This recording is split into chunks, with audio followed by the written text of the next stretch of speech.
धर्मशाला निर्वाचन मंडली ग्राम पंचायत है बारवाटी। तो ये केते वर्ष है आपन चाष कले? चाष छुआ दिन कलुन तथापि मत 20-22 वर्ष दिन चाष आरंभ कर केते वर्ष है आपको? मत 60-59 वर्ष। माने ये जो धर्मशाला ये जो अपन निर्वाचन मंडली रे कौन कौन चाष होची भल? भल भितर धान बेरी कोलथ मुग जहाँकि चाष होची। कौ वर्ष मुग यही दुर्विपाक देरे दुर्विपाक हिसाब से कौ वर्ष होची, कौ वर्ष पूरा एकदम चल जाउची। माने केते चाषी एठी अछंती पाखापाखि?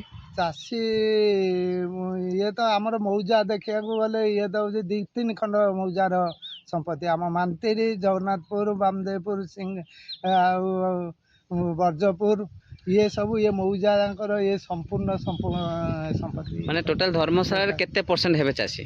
चाषी देखा गले ये हूँ 3 भाग। 3 भाग चाषी? 3 भाग चाषी माने 75% 75% ना 75 ना और 90% भाया 10% भाया चाकरी बोली कि एथे खूब कम। सरकार किसी सुविधा मिलू ना नहीं? सरकार सुविधा क्या कम मिलू कि ना। सरकार कौन किसी चाष कौन किसी ये दिखते खाली जाकि धान बिहन खंडे आसिले सी भी सुधा मिलूनी कि मुग बिहन खंडे आसिले प्रकृत चाषी जे मिलूनी। माने प्रकृत चाषी मानू प्रकृत चाषी मानू माने ये जो चाष जो होची जे सरकार कौन कौन आपनको देले आपनकर एक्चुअली सुविधा हो? आमको बिहन फिहन मुठे देले सुविधा हम, जलसेचन टिके ये कले सुविधा हम, सार औषध टिके देले ये सुविधा हम। ओहो माने ये सब हाँ ये सब जिन आम कौन किसी प्रॉपर्टी मिलूनी कि कहीं आपन गवर्नमेंट कौन किसी आमर ये आपन चाषी माने एकाठी किछि हेई नाथि एकाठी है कौन किसी आम थर हेलु आमर गोटे एग्रिकल्चर ये आसीला एग्रिकल्चर किछि दिन बाद ये गला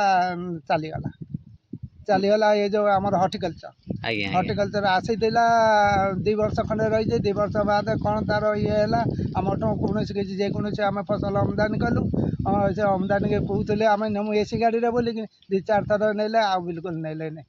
ओहो तो शीतल भंडार अभाव? हाँ शीतल भंडार अभाव। आपन पाखरे एटी बर्चना एते बड़ ना बर्चना संस्था अछि आमर ये आमर बारवाटी मार्केट हेले भी सुधे ये बारवाटी मार्केट जमी आमर ये रोचे पनिपरिया चाषी मार्केट रोचे ये शीतल भंडार हेले बहुत किसी उन्नति हुआ चाषी।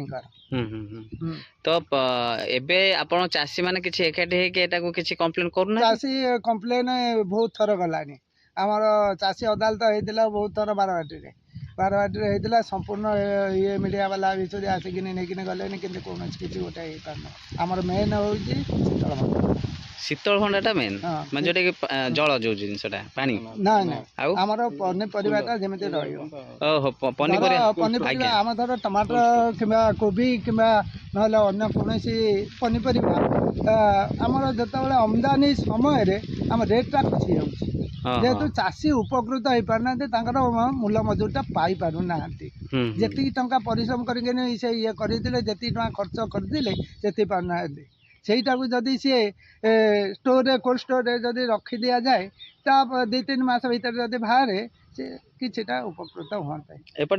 पानी फानी ठीक ठाक अच्छी पानी आमर एरिएसन बोले कि आमर सेकड़े गोटे एरिएसन ना जो एरिएसन ये 10 वर्ष गोटे गवर्नमेंट पकड़ा जे से कौन किसी आमर लाभ है ना सी भी सुधे चलू ना सेमती ये पड़ी से लाभ ना आमर मेन हूँ आम जो कड़े फसल हवा कथा से कड़े एरिएसन न पकईकि आम नहीं गहिर मझे पकई ओहो तो आमको कहले खाली कहले गवर्नमेंट लैंड ना आम कहले गवर्नमेंट जब लैंड ना आम जो ठाकुर घर आमर आम ग्रामवासी आम मानतेरी ग्रामवासी ठाकुर घर जो संपत्ति अच्छी मुझे कहली मुझे से संपत्ति गोटे पकईदे आमर से कड़ पटटा हूँ फसल हूँ जो कड़े आम फसल हूँ से कड़े पकड़ जदि एल आई पॉइंटा ताल आम किसी उपकृत हो पार था ना आउ सी नहीं गहिर मझे पकईदे आम गाँव 2-4 जन माने हेड जी मुंडिया जी कौन कह पड़ो जो चाषी जो अच्छी ये जो व्यवस्था अच्छी आगामी पीढ़ी माने चाषी कौन करियो कौन आशा आपनकर चाषी मेन सुविधा सुजोग हेले चाषी सब किछि आगेबे सुविधा सुजोग न हेले किछि आगो ना दे जमबाड़ी सब पड़िया पड़ुछि पिला माने जो एबे आगो को जो चाष किछि आग्रह होउछ ना नहीं आग्रह कि भली हम आग्रह किछि हम ना जदि चाष से जदि एई भली जदि कोनोस किछि प्रोत्साहन जदि न मिलिबो आ किछि न होय कि से कोन करिवो एमने मूल मजूरी दादन सब एमने खटिया पे जिबे आ खटिकिनी आसिबे ये करियो सइला कोनोस किछि आजिकली किछि चाकरी अछि ना कोन अछि ना किछि गवर्नमेंट किछि दउछि ना कोन करछि किछि दउनि हां हां पाठ पढ़िकिनी भी सुदे किछि नहीं हाँ चाकरी दौने जहाँकि यही दादन कर खटिया कथा देखिले जमारू किसी है आ कौन करेंगे माने सरकार को सुविधा निहाती दरकार सुविधा किसी किसी दरकार नहीं निहाती दरकार सेटा दरकार आज्ञा